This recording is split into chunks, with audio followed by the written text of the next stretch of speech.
and welcome to MyNewtNews. I am not a newt. My name is not Newt, but you can call me Newt. So I've got a story here from Fox 10 Phoenix. And missing Utah college student found naked and alive in man's basement.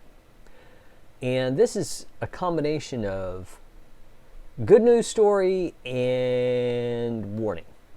So 39-year-old Utah man is now facing multiple charges after a college student who was missing for 5 days was found naked and covered in coal inside his home, reports say. Brent Brown of Loa has been charged with aggressive. Well, yeah, I guess kidnapping can be aggressive.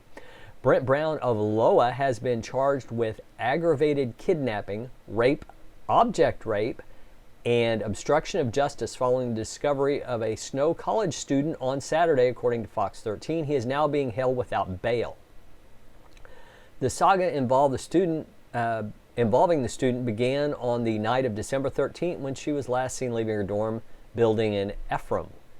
The next day, her roommates reported her missing when she failed to return, according to the Salt Lake Tribune.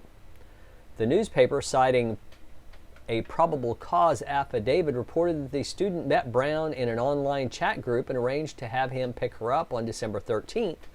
But in the following days, the relationship became non-consensual and violent. Brown allegedly tied the victim up while he was at work, got rid of her phone when he learned police were looking for her, and, quote, threatened her, saying if she left or told anyone about him, he would come after her family and sister, unquote. The Salt Lake Tribune reported, citing the affidavit.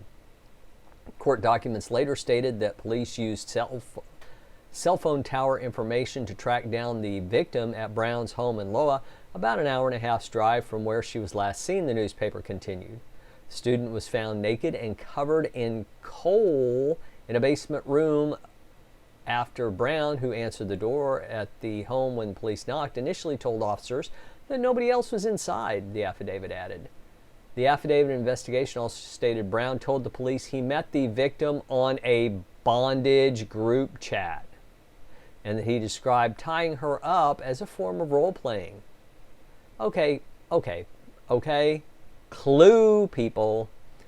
If you meet some strange guy on a bondage chat group, don't go off in his van with him. Victim told investigators that Brown raped her several times daily against her will, but she didn't leave because she was concerned about the threats allegedly directed against her family and sister, KSL also reported, citing the affidavit. On Saturday, Snow College police said the student is taken to a nearby hospital for evaluation after she was found and reunited with her family. Happy family, blah, blah, blah. But I'm almost wondering, he may not get convicted of this if, depending on what was said in that chat, because if he said to her in the chat, hey, why don't we go somewhere? I'll give you the most realistic bondage experience of your life. And she says, okay, great, I'm loving it. He can make the argument in court that it was all part of the bondage and that she just got upset afterward for some reason. And because he didn't want her to stay or some crazy stuff like that. So it is entirely theoretically possible. I'm hoping not. But, you know, I would really, before I condemn him wholeheartedly, which, okay, wait a minute. I'm going to condemn him wholeheartly before I make a final judgment on the case, which, of course, that's my privilege.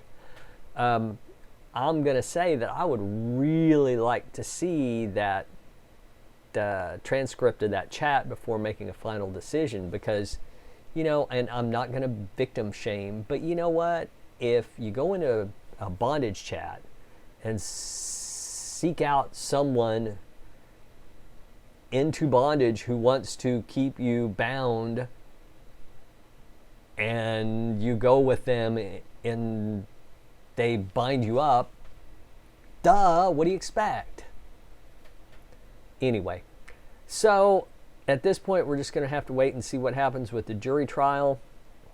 I'm assuming he'll be charged, and I'm glad that she's back with her family, and hopefully she and a whole bunch of other people have learned their lesson about, you know what, if somebody promises you something, they may mean it. And, you know, a lot of people don't understand that if you give them a chance, most people will tell you who they are, good, bad, or indifferent. And if given the opportunity, bad people will let you know that they're bad people. Oh, no, he was just kidding. Yeah, no, a lot of times they're not. So if someone tells you they're a dirty, low-down son of a gun, maybe you should believe them, because they're the one on the inside. They know what's going on in there. So anyway, thanks for listening. If you like what I did here today, like, subscribe, share it, you know, something along those lines. And if you didn't like it, sorry, maybe you'll like the next one. Thanks, bye.